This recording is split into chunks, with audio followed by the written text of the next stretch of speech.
sejahtera bagi kita semuanya.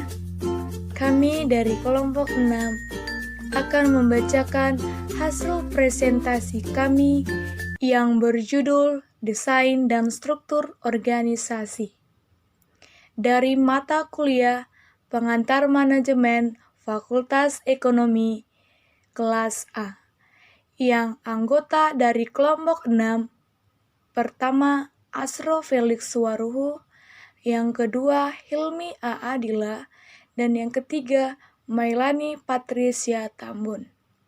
Baiklah, di slide pertama ini saya akan membacakan yaitu pengertian dari struktur dan desain organisasi.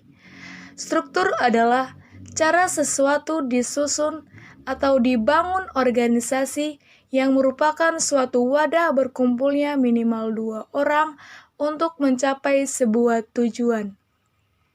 Sedangkan struktur organisasi adalah suatu susunan dan hubungan antara tiap bagian secara posisi yang ada pada perusahaan dalam menjalin kegiatan operasional untuk mencapai tujuan.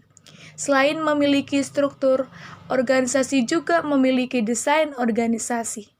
Desain organisasi menurut Ivan Feitz tahun 2008 mendefinisikan sebagai proses penentuan keputusan untuk memilih alternatif kerangka kerja, jabatan, proyek, pekerjaan, dan departemen.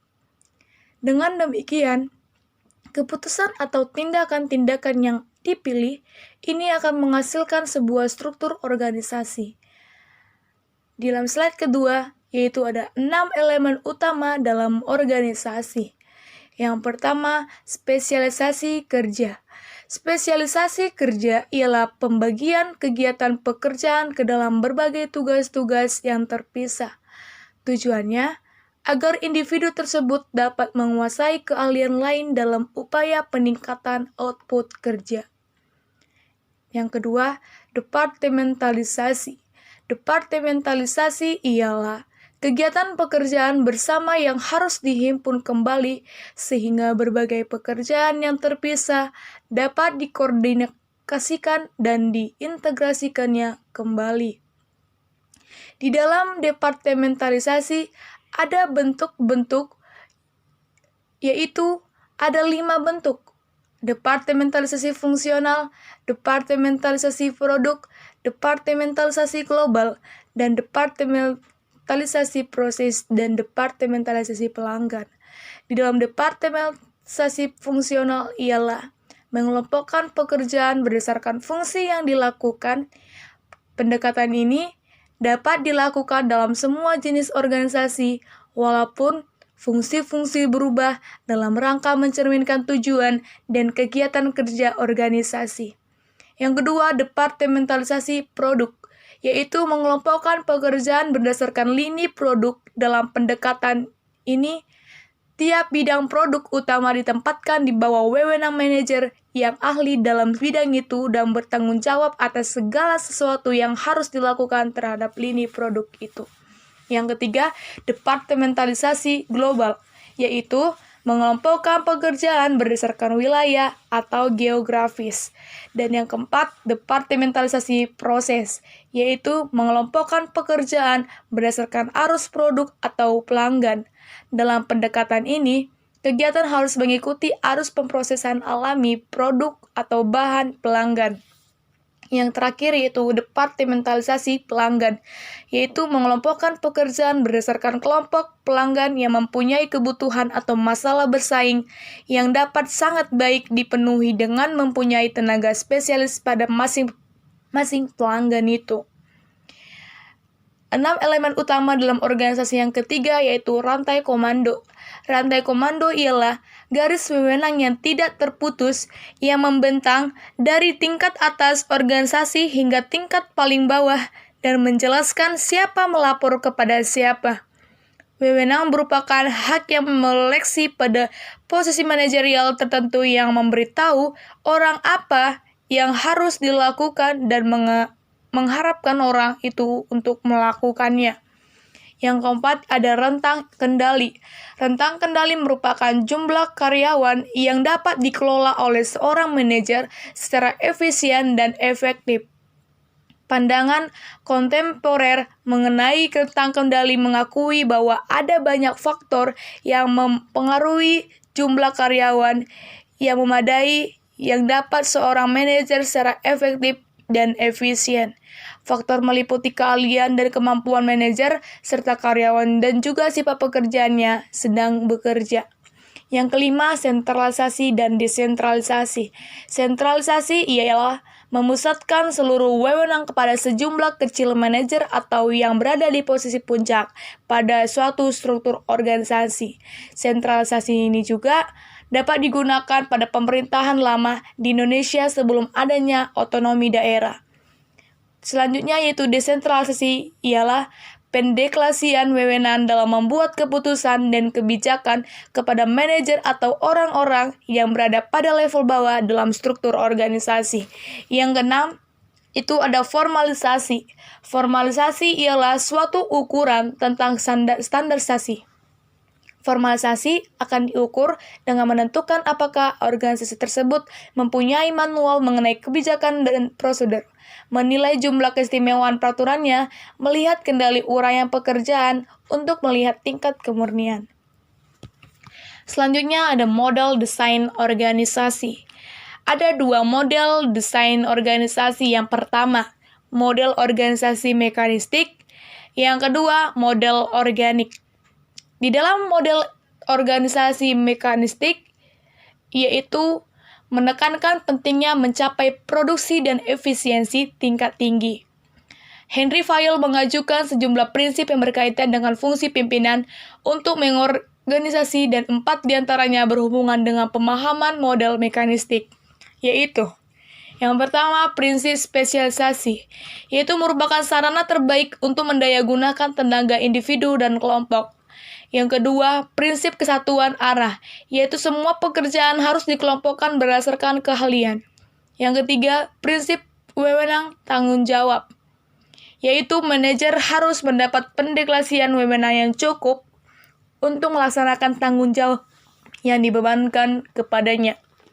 Yang keempat, prinsip rantai skalar, yaitu hasil alami dari pelaksanaan ketiga prinsip sebelumnya adalah rantai tingkatan manajer dari peringkat wewenang paling tinggi sampai dengan peringkat paling rendah. Rantai skalar adalah jalur keseluruhan komunikasi vertikal dalam sebuah organisasi. Kedua, model organik, yaitu menekankan pada pentingnya mencapai keadaptasian dan berkembangnya tingkat tinggi. Desain organisasi ini juga kurang mengandalkan peraturan dan prosedur. Wewenang yang disentralisasikan atau spesialisasi yang tinggi.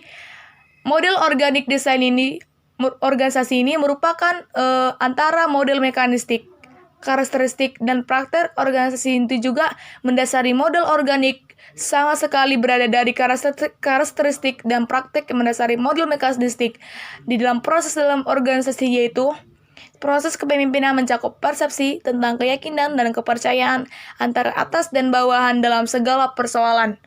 Yang kedua, proses motivasi, berusaha menimbulkan motivasi melalui metode partisipasi. Yang ketiga, proses komunikasi, berlangsung sedemikian rupa sehingga informasi mengalir secara bebas ke seluruh organisasi, yaitu ke atas, ke bawah, dan ke samping. Yang keempat, proses interaksi, bersifat terbuka dan ekstensif. Batasan atau bawahan dapat mempengaruhi tujuan dan metode departemental. Yang terakhir, proses pengambilan keputusan dilaksanakan di semua tingkatan melalui proses kelompok. Selanjutnya, tabel perbedaan organisasi mekanistik dan organisasi organik. Di dalam kepemimpinan ada struktur mekanistiknya, yang dimana tidak ada rasa percaya dan keyakinan. Bawahan tidak merasa bebas mendiskusikan masalah pekerjaan dengan atasan yang sebaiknya menarik ide dan pendapat mereka. Sedangkan dalam struktur organik memiliki rasa percaya dan keyakinan antara atasan dan bawahan dalam semua hal. Bawahan merasa bebas mendiskusikan dengan atasan yang sebaliknya menarik ide dan pendapat mereka. di dalam dua proses motivasi. Langkah hanya fisik, keamanan, dan motif. Ekonomi melalui penggunaan sanksi dan ancaman. Sikap tidak mendukung pada organisasi terjadi di antara karyawan. Sedangkan dalam struktur organik, langkah penuh dengan motivasi melalui pengguna partisipasi. Sikap lebih mendukung pada organisasi dan tujuan. Yang ketiga itu ada proses komunikasi. Struktur mekanistiknya, informasi mengalir ke bawah dan cenderung terdistorsi, tidak akurat, dan dipandang mencurigakan oleh bawahan. Sedangkan di dalam struktur organik, informasi mengalir bebas ke seluruh organisasi, atas, bawah, dan ke samping. Informasi itu akurat dan tidak distorsi. Yang kelima, proses interaksi.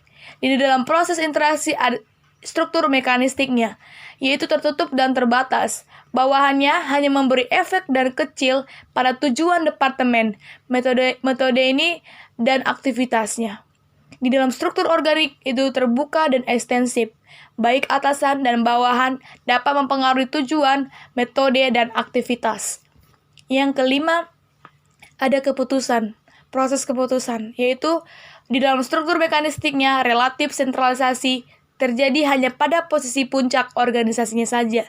Sedangkan dalam struktur organik, relatif desentralisasi terjadi pada semua tingkatan melalui proses kelompok. Yang terakhir yaitu proses penetapan tujuan. Struktur mekanistiknya dilokasikan pada organisasi puncak tidak. Sedangkan di struktur organik mendorong partisipasi dalam menetapkan sasaran yang akan dilakukan. Faktor-faktor utama yang menentukan perancangan struktur organisasi. 1. Strategi dan struktur. Strategi dan struktur harus memfasilitasikan pencapaian sasaran organisasi. Karena sasaran organisasi merupakan bagian penting dari strategi organisasi. Perubahan dalam strategi perusahaan menghasilkan perubahan struktur organisasi yang mendukung strateginya. Yang kedua adalah teknologi dan struktur. Organisasi menyesuaikan struktur perusahaan terhadap teknologi dengan mempertimbangkan seberapa rutinnya teknologi mereka digunakan untuk mengubah input menjadi output. Yang ketiga, ukuran dan struktur. Banyak bukti menunjukkan bahwa ukuran organisasi mempengaruhi strukturnya. Dan yang keempat, ketidakpastian lingkungan dan struktur. Sebagian organisasi menghadapi lingkungan yang stabil dan sederhana dengan ketidakpastian yang rendah, sementara organisasi lainnya menghadapi lingkungan yang dinamis dan kompleks dengan banyak ketidakpastian. Selanjutnya, ada desain organisasi tradisional dan kontemporer. 1. Desain organisasi tradisional. A. Struktur sederhana. Struktur sederhana merupakan sebuah struktur yang dicirikan dengan kadar departementalisasi yang rendah, rentang kendali yang luas, wewenang yang terpusat pada seorang saja, dan sedikit formalisasi. Struktur sederhana paling banyak dipraktikkan dalam usaha-usaha kecil di mana manajer dan pemilik adalah orang yang satu dan yang sama. B. Birokrasi. Birokrasi adalah sebuah struktur dengan tugas-tugas operasi yang sangat rutin yang dicapai melalui spesialisasi, aturan dan ketentuan yang sangat formal, tugas-tugas yang dikelompokkan ke dalam berbagai departemen fungsional, wewenang terpusat, rentang kendali yang sempit, dan pengembalian keputusan yang mengikuti rantai. C. Struktur matriks. Struktur matriks adalah sebuah struktur yang menciptakan garis wewenang ganda dan menggabungkan departementalisasi fungsional dan produk. Struktur matriks dapat ditemukan di agen-agen periklanan, perusahaan pesawat terbang, laboratorium, penelitian dan pengembangan, perusahaan konstruksi, rumah sakit, lembaga-lembaga pemerintahan, universitas, perusahaan konsultan manajemen, dan perusahaan hiburan. Yang kedua ada desain organisasi kontemporer. Yang pertama ada struktur tim. Struktur tim adalah pemanfaatan tim sebagai perangkat sentral untuk mengkoordinasikan kegiatan-kegiatan kerja. Karakteristik utama struktur tim ini adalah bahwa struktur ini meniadakan kendala-kendala departemental dan mendesentralisasikan pengambilan keputusan ke tingkat tim kerja. Yang kedua ada organisasi virtual. Organisasi virtual adalah organisasi inti kecil yang menyubkontrakan fungsi-fungsi utama bisnis secara detail. Yang C adalah organisasi nirbatas. Organisasi nirbatas adalah sebuah organisasi yang berusaha menghapuskan rantai komando, memiliki rentang kendali tak terbatas, dan mengganti departemen dengan tim yang tidak diberdayakan. Selanjutnya ada implikasi manajerial, desain, dan struktur organisasi. Tantangan manajemen ketika menjalankan pengorganisasian adalah dalam mendesain struktur organisasi yang paling tepat berkenan dengan berbagai pekerjaan, wewenang, dan departemen. Struktur organisasi harus dirancang untuk memperjelas lingkungan, sehingga semua orang tahu siapa yang harus melakukan dan siapa yang harus bertanggung jawab atas hasil. Untuk menghilangkan atas kebingungan dan ketidaktentuan tugas, serta untuk melakukan komunikasi dalam pengambilan keputusan agar tujuan organisasi tercapai. Sebuah struktur dan desain yang efektif harus mampu mengoptimalkan kinerja baik organisasi maupun anggotanya. Hal ini tercapai apabila ada penataan tugas, aktivitas kerja, dan individunya menurut cara-cara tertentu agar tujuan tercapai. Sebuah struktur dan desain yang efektif harus mampu menggunakan tipe dan jumlah resources dengan tepat, misalnya uang, material, dan orang, untuk mencapai tujuan tersebut. Karena manajer perlu memahami bagaimana menciptakan struktur dan desain organisasi sambil mempertimbangkan kemajuan teknologi, kekuatan individual, dan sebagainya. Untuk itu, mereka perlu menganalisis kondisi organisasi dan lingkungannya, menentukan desain terbaik, mengimplementasikan secara kontinu, memonitor, dan mengkaji struktur dan desain agar tetap efektif. Baiklah, demikianlah hasil presentasi kami yang telah kami bacakan. Jika ada kekurangan atau keilafan di dalam membaca presentasi kami, tolong dimaafkan. Sekian dan terima kasih. Salam sejahtera untuk kita semua.